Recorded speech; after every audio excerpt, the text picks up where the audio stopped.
Hello everyone, I am Arzu Gaur and I welcome you all to our YouTube channel. So today we are going to start class 7th English chapter number 6 Expert Detectives Question Answers. So we'll start with question number 1, which is what did Nishad gave Mr. Nath and why?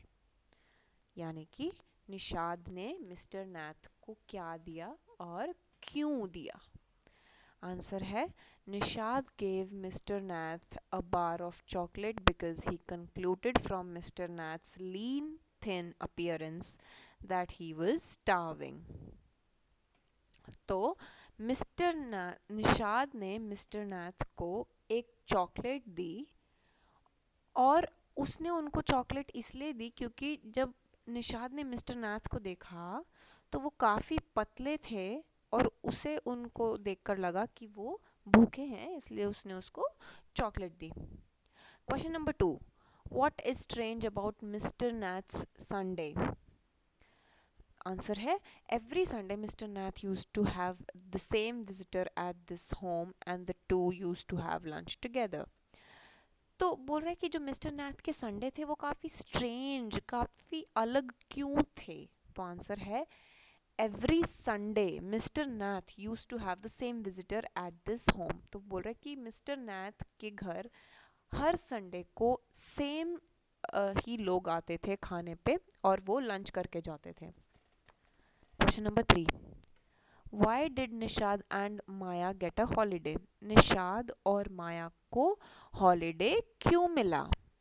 It was raining heavily and the streets were flooded with the downpour. तो वो क्या बोल रहा है, काफ़ी तेज़ बारिश हो रही थी जिसकी वजह से सारी सड़कें पानी से भर चुकी थी.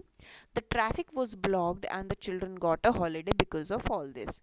और इस कारण जो ट्रैफिक है वो एकदम से सारी सड़कें ब्लॉक हो गई थी ट्रैफिक में. और जो और इन्हीं सब कारणों की वजह से जो बच्चे हैं उनको एक छुट्टी मिल गई. अब very short answer type question. Question number 1, why Maya called Nishad 7? Maya ने निषाद को 7 क्यों बोला? Nishad's name meant the seventh note on the musical scale, so Maya called him 7. Nishad का जो नाम है उसका जो मतलब है वो सेवेंथ नोट होता है म्यूजिकल स्केल पे. जो म्यूजिकल स्केल होता है उसमें अलग अलग नोट्स होते हैं, note 1, second note, third note. वैसे ही जो सेवेंथ नोट होता है उसका जो मीनिंग होता है वो निषाद होता है. ओके, जिस वजह से माया ने निषाद को 7 बुलाया. Question number 2, name the narrator in the lesson expert detectives. तो उसमें क्या बोला है कि जो एक्सपर्ट डिटेक्टिव्स लेसन है उसमें नरेटर का नाम बताओ. अब बच्चों नरेटर कौन होता है मैं आपको बता देती हूँ. नरेटर वो होता है जो उस स्टोरी को या फिर उस लेसन को लिखता भी है और उसमें वो उस स्टोरी में एक किरदार भी होता है जो अपनी स्टोरी बता रहा होता है. फॉर एग्जांपल अगर मैं अपनी कोई स्टोरी लिख रही हूँ, अगर मैं अपना कुछ भी लिख रही हूँ और उसमें मैं अपने आप को एक कैरेक्टर बनाती हूँ और मैं उसमें उस स्टोरी को एक्सप्लेन कर रही हूँ तो मैं उस स्टोरी की नरेटर हुई. ओके, तो आंसर क्या है, Maya is the narrator in the lesson expert detectives.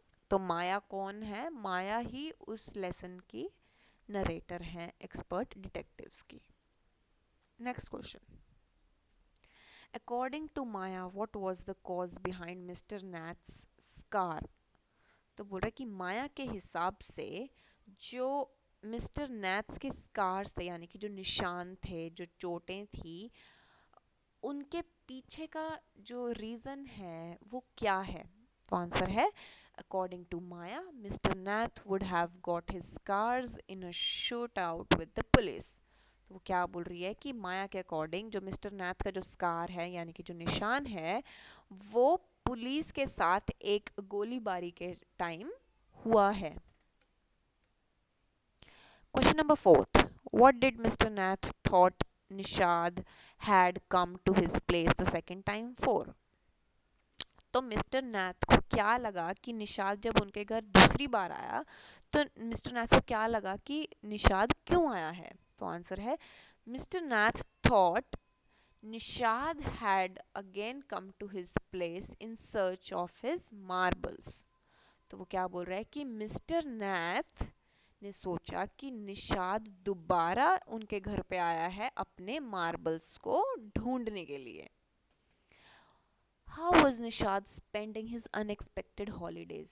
जो निषाद का जो निषाद को एक हॉलीडे मिला था भारी बारिश की वजह से, वो उसने कैसे बिताया? तो आंसर क्या है? Nishad was lying on his bed and reading a comic book on his unexpected holiday. तो निषाद ने क्या किया उस छुट्टी में? वो अपने बेड पर लेटा और एक कॉमिक बुक पढ़ने लगा और पूरे दिन उसने कॉमिक बुक पढ़ी. Question number 6. What was the condition on which Nishad said he will cooperate with Maya? तो क्या क्वेश्चन क्या है? किस कंडीशन पे निषाद ने अग्री किया, निषाद माना कि वो माया के साथ कॉपरेट करेगा, यानी कि उसकी मदद करेगा? तो आंसर क्या है? Nishad said he will cooperate with Maya only if she will stop calling Mr. Nath an escaped crook. तो निषाद ने क्या बोला? निषाद ने माया के साथ कॉपरेट करने के लिए वो माने, उसने अग्री किया, पर उसकी क्या शर्त थी? उसकी शर्त ये थी कि वो जो मिस्टर नैथ है उनको एक एस्केप्ड क्रूक बोलना बंद करेगी. और क्रूक का मीनिंग क्या होता है बच्चों? एक डिसऑनेस्ट आदमी, यानी कि जो सच्चा नहीं है, या फिर जो जिसने जैसे बहुत लोग होते हैं जो पैसे चोरी कर लेते हैं और बताते नहीं हैं, यानी कि जो सच्चे नहीं हैं, राइट? तो जब हम इस मामले में, जब हम पैसे के मामले में कुछ ऊंच नीच करते हैं और हम सच्चे नहीं होते हैं, तो उसे हम क्रूक बोलते हैं. और एस्केप्ड मतलब जो भागा हुआ होता है, तो भागा हुआ एक चोर किस्म का आदमी. Question number 1. What made Nishad turn sympathetic towards Mr. Nath? तो निषाद को मिस्टर नैथ के टूवर्ड्स एक सॉफ्ट कॉर्नर या फिर एक सिंपति जो होती है, जो हम दिलासा देते हैं, वो उसको दिलासे की फीलिंग मिस्टर नैथ के टूवर्ड्स कैसे आई? आंसर है Nishad turned sympathetic towards Mr. Nath seeing his gaunt appearance. His attitude changed further when he came to know that he used to give regular tips to Ramesh for bringing his food. Then he also remembered his mother's word that Mr. Nath was a polite man. तो ये सब reasons हैं जिसकी वजह से निषाद जो है वो मिस्टर नाथ के टूवर्ड्स सिंपैथेटिक हो गया, यानी कि जो उसका एटीट्यूड इसलिए चेंज हुआ जब उसे पता चला कि मिस्टर नाथ रमेश जो इस स्टोरी का एक कैरेक्टर है, उसको टिप्स देते थे उसका खाना मंगाने के लिए. ऑल्सो उसको अपनी माँ के शब्द याद आ रहे थे जिसने ये कहा था कि मिस्टर नाथ बहुत ही पोलाइट, यानी कि काफ़ी काइंड और अच्छे इंसान हैं. Give a brief description about mister Nath's visitor. तो उसमें क्या बोल रहा है? एक छोटा सा डिस्क्रिप्शन, एक छोटा सा बताइए कि जो मिस्टर नाथ के विजिटर्स थे वो कैसे थे. Mister Nath use to have a visitor on every Sunday. जैसा कि मैंने बताया कि मिस्टर नाथ के घर हर संडे विजिटर आता था. He was a spectacled tall fair and stout man. Spectacled मतलब जिसको चश्मा लगा हुआ, या फिर जो चश्मा पहनता है, ऑल राइट. और टॉल मतलब लंबा, फेयर मतलब गोरा, और स्टाउट मैन, स्टाउट यानी कि थोड़ा मोटा. Ramesh found him talking a lot. He used to give company to mister Nath for lunch during his visits. और वो मिस्टर नाथ को एवरी संडे उसके साथ लंच करता था और उसको कंपनी देता था. Question number 3. What was Maya doing on her unexpected holidays? तो माया को जब हॉलीडे मिला बारिश की वजह से, तो उसने पूरा दिन क्या किया? On her unexpected holiday, Maya assigned herself the task of solving the mystery of Mr. Nath. तो माया को जिस दिन छुट्टी मिली उसने उस दिन जो ये मिस्ट्री है मिस्टर नैथ की उसको सुलझाने की कोशिश करी और उसका जिम्मा लिया. She was busy noting down all the available facts about mister Nath. वो मिस्टर नैथ के बारे में जो है अवेलेबिलिटीज़ जो भी उसके फैक्ट्स हैं उसके बारे में जितनी भी बातें हैं वो सारी लिखनी शुरू करी. She then shared with his brother and asked for his opinion. और उसने फिर ये सारी बातें अपने भाई के साथ शेयर करी और उसकी राय मांगी. Question number 4.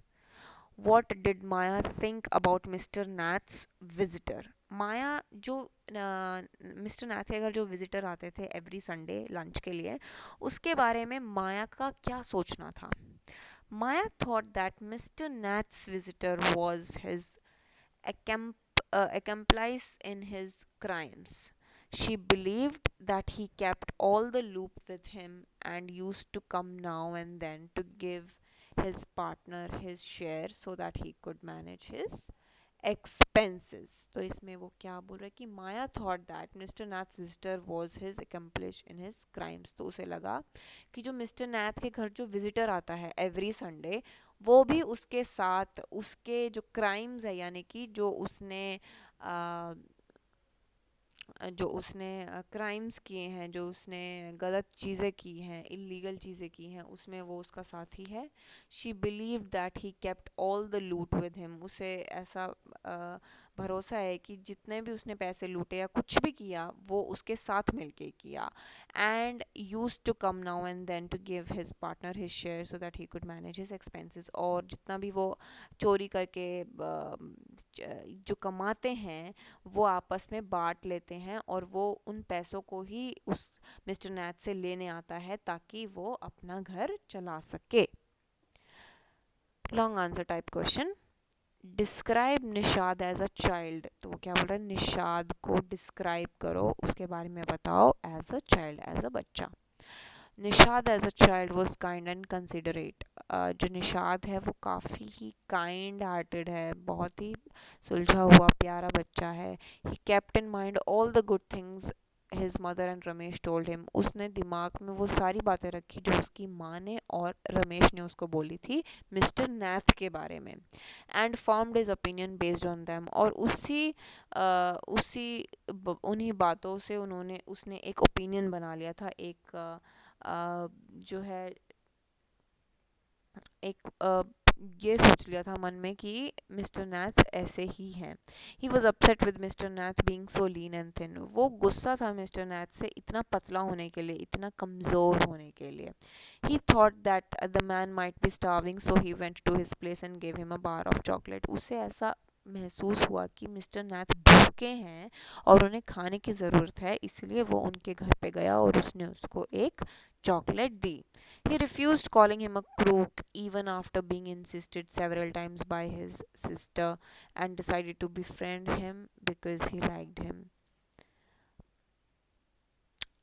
उसने अपनी बहन को जो उसकी बहन थी उसको मना किया उन्हें एक क्रूक बुलाने के लिए. क्रूक यानी कि जो एक डिसऑनेस्ट यानी कि झूठा आदमी होता है जो चोरा चकारी करता है पैसे लूटता है उसे वैसा नहीं बोलने के लिए उसने उसको अपनी सिस्टर को मना किया. लेकिन उसकी सिस्टर ने भी उसे सचेत किया कि वो अच्छा आदमी नहीं है. लेकिन उसके बावजूद मिस्टर जो निशाद है वो मिस्टर नैथ के साथ फ्रेंडशिप करना चाहता था क्योंकि वो उन्हें बहुत पसंद करता था. क्वेश्चन नंबर 2 क्या है. What all facts Maya collected about Mr. Nath? माया ने मिस्टर नैथ के बारे में क्या क्या चीज़ें कलेक्ट की. माया कलेक्टेड द फॉलोइंग फैक्ट्स. तो माया ने कुछ चीज़ें कलेक्ट करी वो इस प्रकार हैं. His name was mister Nath and they must find out his first name. उसका नाम मिस्टर नैथ था लेकिन उन्हें उसका जो पहला नाम है जो उसका पूरा नाम है वो ढूंढना था. Other tenants at Shankar House called him mad, strange and unfriendly. जो बाकी लोग थे उसी घर में जो आसपास के घर हैं वहाँ पे वो उसको पागल सन की और अनफ्रेंडली यानी कि जो किसी के साथ घुल मिल नहीं सकता वो बुलाते थे. He didn't speak with anyone and lacked manners, वो किसी के साथ बात नहीं करता था और बिल्कुल भी मैनरफुल नहीं था, उसे बिल्कुल भी मैनर्स नहीं थे. He never received any letters and has been living as tenant in room number 10 in Shankar House. उसको कोई भी लेटर्स या चिट्ठी वगैरह नहीं आती थी कहीं से भी. वो एज अ टीनेंट, टीनेंट यानी कि जो जो रेंट पे रहते हैं लोग, जो किराए के घर पे रहते हैं, उन्हें टीनेंट बोलते हैं. वो टीनेंट था, किराएदार था वो. किसके? शंकर के घर में, रूम नंबर 10 के अंदर. He didn't use to work anywhere and was at his room the whole day. वो कहीं भी काम नहीं करता था, वो हर टाइम सिर्फ अपने रूम में होता था. All the kids and some of the grown-up people in Shankar house were scared of him. जितने भी उस घर में बच्चे थे, शंकर के घर में जितने भी बच्चे थे और जितने भी बड़े लोग थे, वो मिस्टर नैथ से डरते थे. He had no visitor expect the same man on every Sunday. उसके घर कोई भी नहीं आता था सिर्फ एक आदमी के अलावा, जो कि हर संडे उसके घर लंच पे आता था. Ramesh use to get his food from the restaurant downstairs and mister Nath was not much bothered about it. Ramesh अपना जो खाना है वो नीचे जाके जो एक रेस्टोरेंट है वहाँ से लेके आता था, लेकिन मिस्टर नाथ को उससे कोई फ़र्क नहीं पड़ता था. He use to pay him immediately and also use to give him tips. वो उसको उसी समय पे कर देता था और उसको टिप्स भी देता था, यानी कि एक्स्ट्रा मनी देता था. अब आ गए बच्चों value based questions. Nishad decided to trust mister Nath. Do you think we should trust others? Why सो?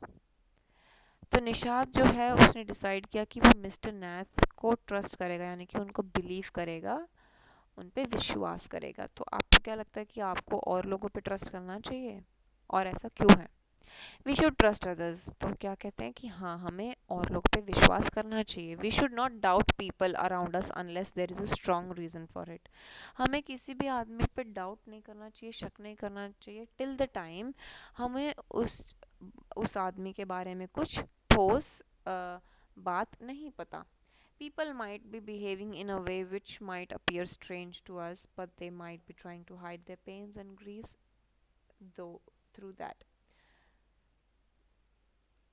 कुछ लोग होते हैं जो हमसे काफ़ी अतरंगी ढंग में बात करते हैं, जो हमें काफ़ी अजीब लगता है, लेकिन हम नहीं जानते कि उस स्ट्रेंजनेस के पीछे उस आदमी का कुछ गम छुपा हुआ है या वो किसी बुरे दौर से गुजर रहा है. We should not make judgments about people without properly knowing about them.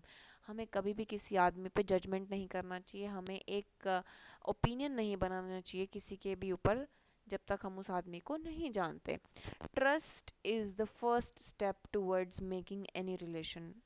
किसी भी रिश्ते की शुरुआत विश्वास से होती है. We should have trust on our friends and family members. हमें अपने फ्रेंड्स, अपने दोस्तों के ऊपर और अपने घर परिवार के ऊपर ट्रस्ट होना चाहिए. We should be friendly towards our neighbours. Why so? हमें अपने नेबर्स, अपने जो पड़ोसी होते हैं, उनके लिए हमें फ्रेंडली होना चाहिए, हमें उनके साथ घुल मिल कर रहना चाहिए. ऐसा क्यों? Our neighbours live near our homes, we meet them daily. जो नेबर्स हैं, जो पड़ोसी हैं हमारे, वो हमारे घर के पास रहते हैं, तो हमें और हम रोज़मर्रा की ज़िंदगी में उनसे टकरा भी जाते हैं और उनसे मिलते भी हैं. They come to our help during bad times. वो हमारे घर आते हैं हमारे खुशी के मौके पे और हमारे गम के मौके पे, वही लोग काम आते हैं.